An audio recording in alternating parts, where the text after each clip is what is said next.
Hey everybody, it's Ryan. Welcome back to How Farms Work. Today we are going to hop in my truck. We're going to head over to the farm, and I have 14 buckets in the back of my truck that we are going to fill up with corn from the small bin at Rockville. This fall I put about 2,000 bushels of corn into the small bin so that I could feed my calves over the winter. So I've been feeding the buckets. I've been dumping it in the bunk down in the steer lot, and have just been feeding them that way. I took the creep feeder out of the pasture with the JCB, and I set it down here below the shed, but I haven't put it in there yet. So probably in our next video or an upcoming video, we are going to take the creep feeder down into the steer lot and fill it up with the feed mill. However, for the time being, I've just been feeding them corn straight out of the bin. This corn is not cracked. I don't really have a way of cracking it unless I take all of the buckets over to the feed mill in the grain room, unload them, carry them in, dump them into the feed mill, the grinder, and grind them that way. But for how long I had planned on keeping them on whole shelled corn, it doesn't really matter as far as growing them out, because you do actually see better growth, a better return on your investment if you feed them grind or cracked corn, because the cows cannot access the nutrients in that corn because of the protective coating that is on the seeds. So what they'll do is just pass right through. But they still do chew, so not all the nutrients are passing through. I'd really like to get them on the creep feeder and on the feed mill. On the New Holland, it does have a feed processor, so it'll crack the corn. It'll pretty much pulverize it, which I'm not crazy about. We tried getting it down to just kind of crack the corn, but even when we take out the screen, it still kind of pulverizes it. But anyway, Rocket and I are going to hop in the truck, and we are going to head over to Rockville, fill up the buckets, and bring them back, and then feed the calves. What do you say we head out? Come on, Rocket, let's go.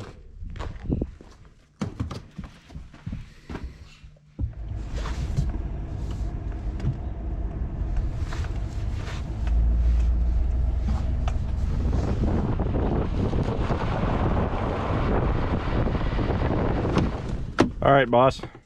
Let's go.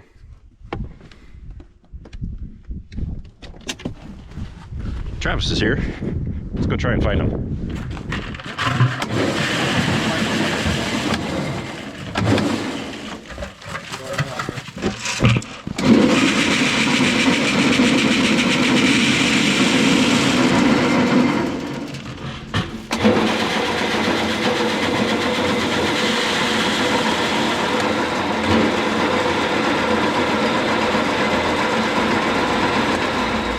Piece of ice in there.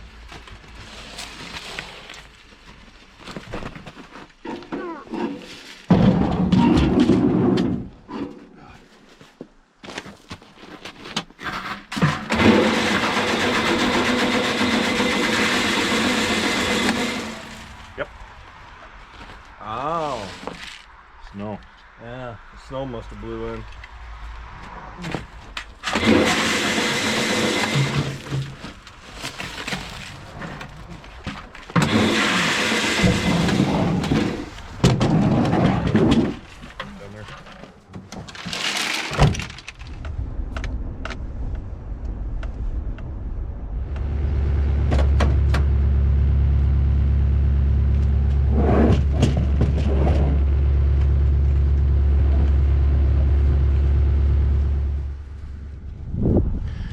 So I've got 31 calves of my own in here. Dad's got 2 of his own, so there's 33 in this lot.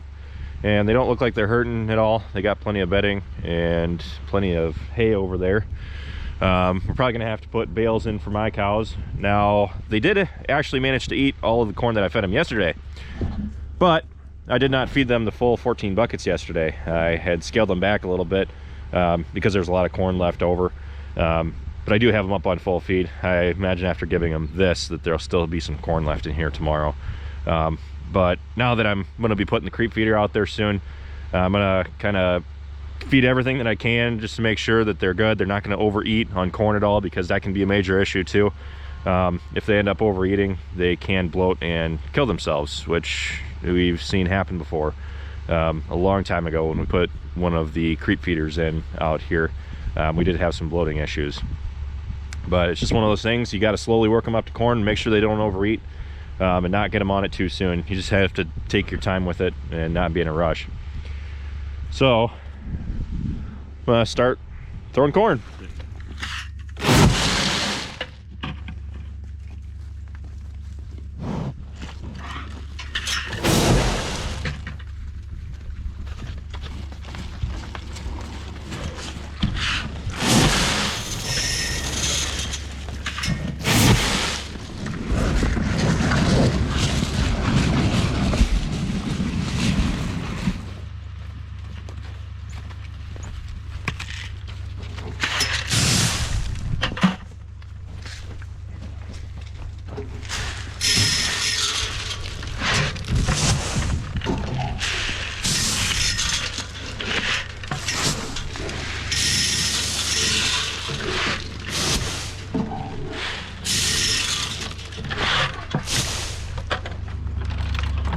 Just got all the calves fed.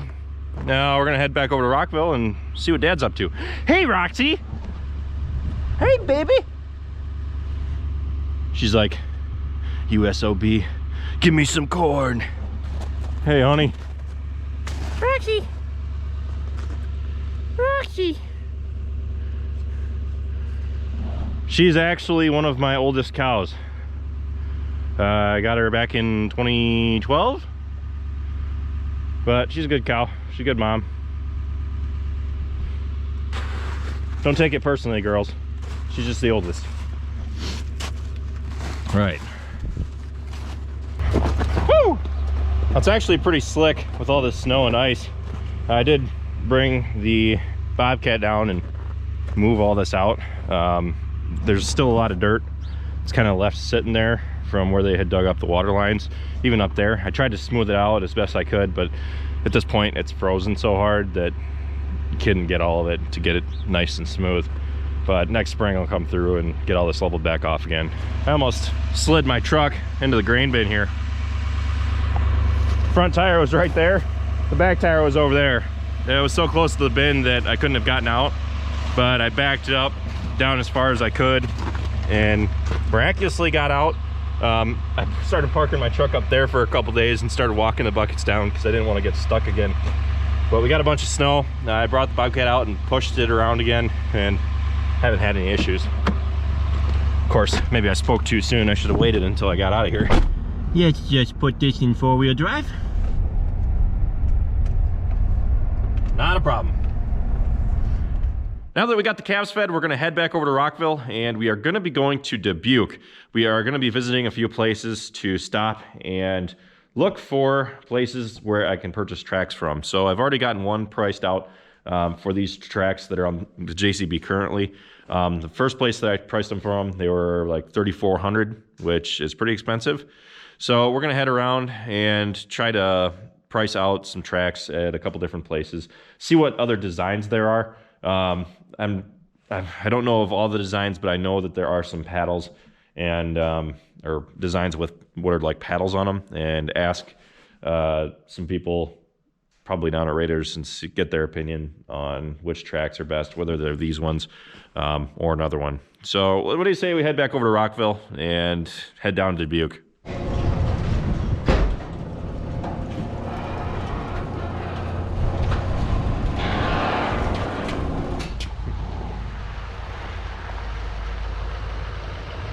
Come on, dude.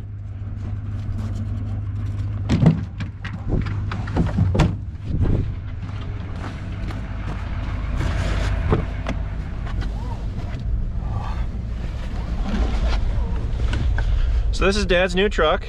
It's a Chevy Duramax 2500 2017. You can do burnouts doing 70 down the interstate. Isn't that right, Dad? Oh, wait, he wasn't there. You'll just have to take our word for it. Yeah. That's why I have the speed limit detector set, so you guys don't speed. Yeah. It doesn't stop you. It just tells you when you're doing good. Yeah. Yeah, it says, hey, moron, slow down. Accomplishment achieved. See? got it set way too Did you low. quit it? It's set way too low. 60-some miles an hour is not. Speeding ticket before we get license plate for it, but that'd be good. That's good because I'm then you gonna can sing just like a canary. you can just throw out the It's not temporary my one. fault, officer. My father here was telling me to go faster, go faster. We're sitting still. What trim is this? LT. LTE or just LT? LT. It's not a Denali, but gets us from A to B. The next thing people are gonna be complaining it's not a Ford. Yeah. Dodge is better. Yeah. Why aren't we gonna? I'm not saying that. It's people telling me. Why didn't we get a Tesla? Puke. Stop me, Dubuque. Take the operator's manual with us.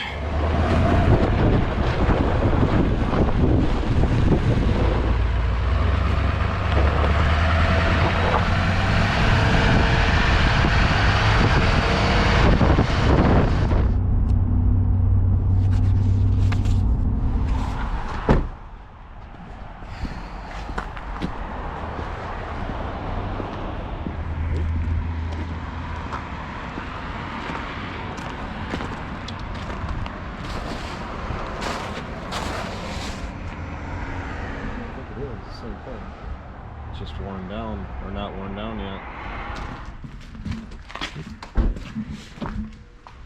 3TS 8T. There's two different track lists in here. Yeah, 450s would be wide ones, and then like 380s or 400s would be the narrower ones. So are the wide ones on it? Yeah, you probably want Which dimension are you looking for? that. Well, I can, 56 links. yeah, I'll need that, and then the size of the individual links is the other dimension. So you have 86 millimeter pitch. 86? Yeah, And how many links do you think? 56. 56. So, Is there a big price difference between the zigzags and the padded? yeah. The tracks are supposed to be good till like 12 to 1600 hours. Tires are like 800. Okay, cool. Okay. Thank you.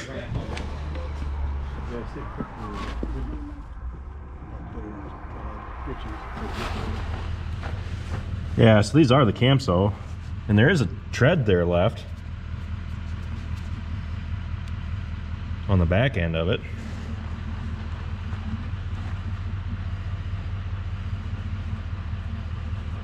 But it's missing that second lug. Yeah, there's like a ½ inch gone off of there. Mm-hmm. Well, that one's got a nail in it already. See that?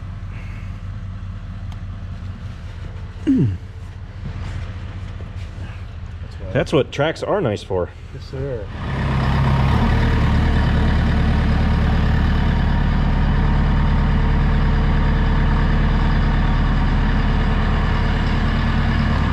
He's gonna take this back to Rockville so the tracks don't freeze up, clean out the tracks.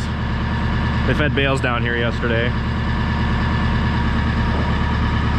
You always want to make sure that you're cleaning those tracks out. And I was talking to people and they said that you want to make sure that you clean them out every single day. You never want the mud to build up, and the secret behind it is to make sure that you clean it out once really good, and then just try to make sure that you're constantly cleaning the mud out, even if you got to get out and clean it 3 times a day. It's just one of the downsides of tracks. I'm not real crazy about them for that reason, but tracks do have their place. The reason we're looking at new tracks too is because those, I mean, I'd say they're about half tread left, but they're still kind of, if you get in the wrong spot on a hill, you can't get into a bad place. So he's hooking up the bucket, we're gonna head out.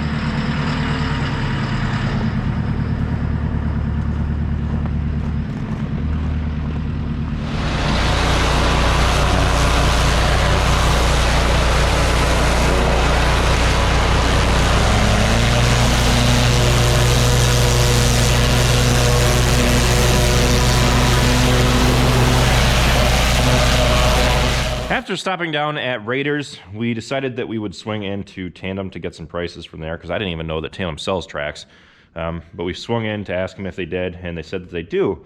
And the tracks from Tandem, which are the same that we get from down at Raiders, which their prices were $2,800. I had priced another place, and they were $3,400. But then they were the furthest away.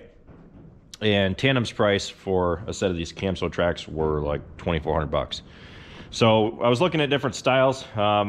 Before I had gone out and looked around, I wondered how the paddle design, where there's paddles that are offset, and I wondered how those would do in snow. And we were talking to some of the guys down at Raiders, and they said that those are good for like gravel or if you're on a lot of rock, whereas these are really good for snow.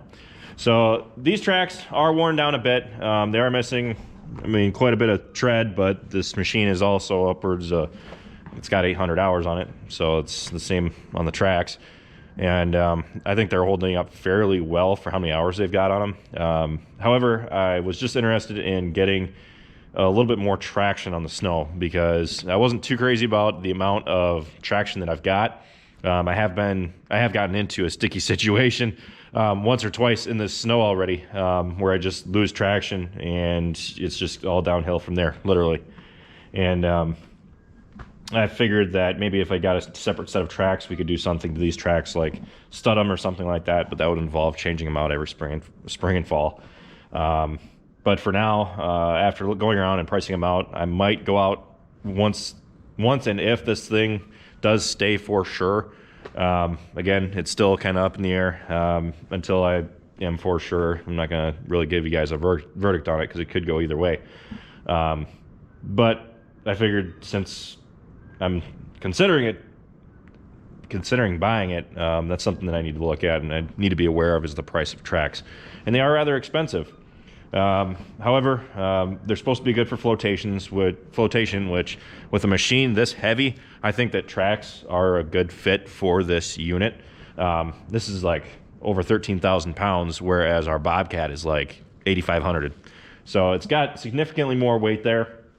I would assume that's to counterbalance the telescoping boom, which makes sense.